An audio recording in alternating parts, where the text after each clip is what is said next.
is that every year only 20% of engineering graduates are women. Well, we're out at Wits Science Stadium to find out more about women in engineering, and I absolutely love the way they chose to stand out today in these neon pink hard hats. A very hearty welcome to all of you for the WomEng Gauteng 2015 information session. Welcome, ladies. I'm with Nadia and Hema, who are from WomEng, but now there's also a GirlEng. So tell me why you felt the need to do both. So where to start, right? So maybe Nadia can tell you where WomEng started from, and I'll tell you where GirlEng propped up from. So WomEng was actually where we started, and we started it as SA WomEng because we started it in South Africa, and it was really as a response as female engineers to start to create change within the engineering industry. So instead of sitting around and complaining about all the things that, you know, it's male dominated, blah blah blah blah blah, we were over it. Let's do something about it, because we're engineers. That's what we do. We fix problems, and that's where WomEng actually was started. And WomEng actually has 3 different divisions that all speaks to building technical skills within the engineering industry.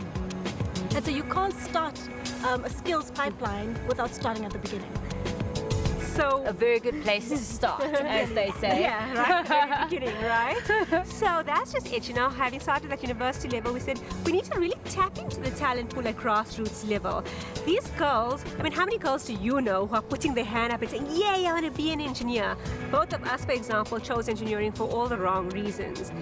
But we were fortunate, we ended up loving it. But we didn't want other girls to have to take that risk or make those mistakes. So GirlEng came about purely to give information, because as much as we say we're living in the information age, Google's only as powerful as the question you put in, right? And if these girls don't even know to ask about engineering, they're certainly not going to get the answers.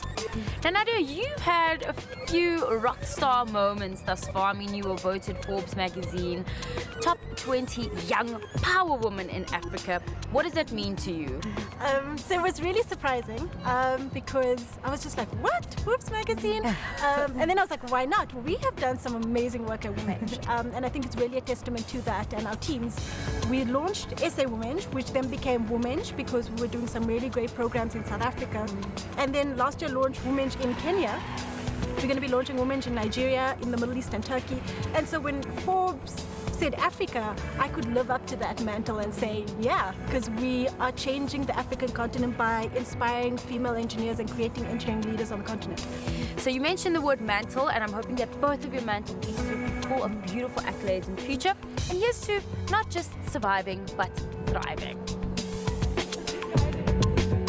Lebohang is actually a product of GirlEng, WomEng, and around about 2011, you came here on an ordinary day and you've actually now pursued your career of engineering full on. Tell us more.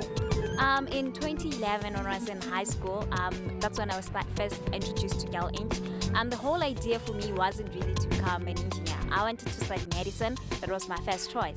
So when I came here, I was like, let me just go and see what's going on, what's this engineering all about. And then I got here and I was so inspired by the ability of an engineer to think out of the box and how it's not just limiting you into one career. You know, because when I was in high school, even though my heart was like, oh, you're gonna be a doctor, but I didn't really know what I wanted to do. So I wanted to study something that would just open up my mind. And even though I have an engineering degree, I can still branch into something like in working in a bank or being a consultant. Yeah. Speaking of which, what do you think would be your preferred niche in engineering? I think I would honestly prefer to, because I'm studying metallurgy and it has like the physical side of it and the extractive side of it. So as a junior engineer, I would like to work for a very big company to learn as much as I can. But the whole idea for me is just not to become a typical engineer, and in my 50s I'm still a typical engineer. I want to branch and have my own mine if possible, and have my own share in one of the biggest oil and petroleum gas company in Nigeria is. So that's the main aim. So yeah. Big plans, and I love it. And as a woman, I love it even more. All I can say is, here's to celebrating the rose amongst the thorns, or shall we say, engineers.